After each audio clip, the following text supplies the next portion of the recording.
What is up, YouTube? Dank here. And recently, since I've been playing Genshin, I've been thinking a lot about grinding specifically and about the grinding nowadays and how it's sort of mindless grinding and how companies are basically leeching your time if they don't make a profit. And I specifically mentioned Genshin out of most other games. Like I've been playing Fortnite and other, but it's mostly prevalent in Genshin Impact. And the problem in Genshin Impact is you have your main story, right? They're called Archon Quest, right? And you'll finish your Archon Quest, and after your Archon Quest, they'll tell you to get to a new adventure rank, right? And so adventure rank, you gain XP from exploring the world, but you also get it from quests. But from exploring the world, you get new checkpoints. There's 50 adventure rank XP points, and quests is around 100 to 500. And once you run out of adventure rank quests, which is your best way to get them, you have to spend multiple hours beating bosses, which also give you XP, and also getting more checkpoints. And as you gain more levels, you need more XP to level up. And the game doesn't really give you good characters because it's a gacha game, so you're rolling hoping to get good characters so that you can beat these bosses and traverse the world properly so that you can level up and continue the Archon story, right? And it's become quite frustrating due to the game not have decent characters and decent artifacts, but an artifacts basically does buff like certain aspects, so like your attack and your defense and your crit rate, right? And like early game, it's quite hard to grind and to do bosses because you do so little damage unless you do certain reactions with your elements to do damage, right? And so this all came to my mind, and it's kind of the prevailing issue that I've kind of pinned down is that it is the rapid expansion of the mobile gacha game and mobile industry where mobile offers you a free game, yet you have to pay money, in-game money, to advance yourself or to even, let's say, to get a little a little advantage in the game, or even to even play the game to unlock stories and all of that.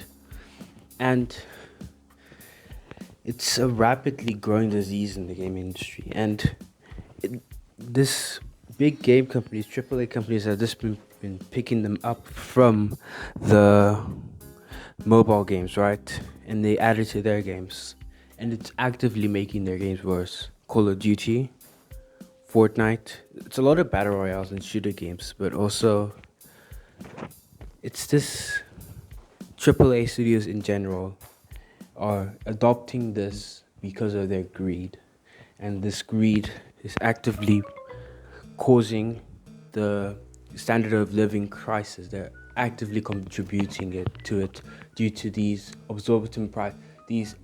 They're actively lying and deceiving you about the free game and all of this, and actively destroying people. And I promise you this: the industry, this outrage is going to blow up, and it's it's absolutely their fault for absolutely draining people for their own gains. And it's quite sad to see the industry, AAA games, and these companies that have large amount of money to fund games and fund the directors to make wonderful masterpieces, and yet they're squandering and forcing these teams to make underbaked games and to add make the game chock full of microtransactions, right? And through this, after the absolute outrage that's going to happen, they'll have to copy the indie game industry because they're the only ones they're gonna thrive and ultimately maybe replace the AAA industries. It's might be a cycle that might happen, but most probably indie games and AAA studios will adopt the same strategy of actually funding these game directors, giving them enough time to make their games and giving them promotion for these games without having them chock full of microtransactions, right?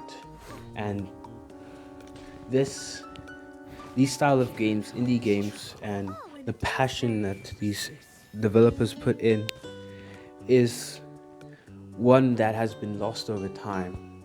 If you see back in the early 2000s, not late 90s, see there's a PlayStation, Xbox, these Capcom, Square Enix,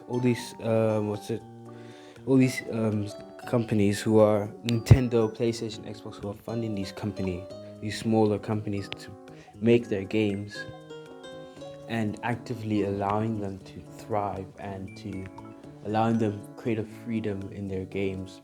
It's led to a lot of really, really good and underrated games. Led to a lot of game genres and game mechanics coming up from this creativity that they were given, right?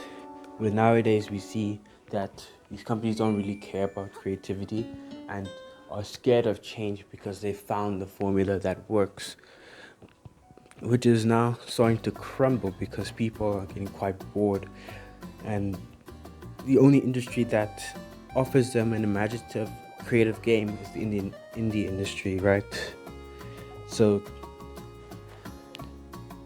to conclude everything, these AAA studios with their microtransactions, due to their insatiable greed, will have to turn to the one industry that is actually giving people customer satisfaction, which is the indie sphere, right?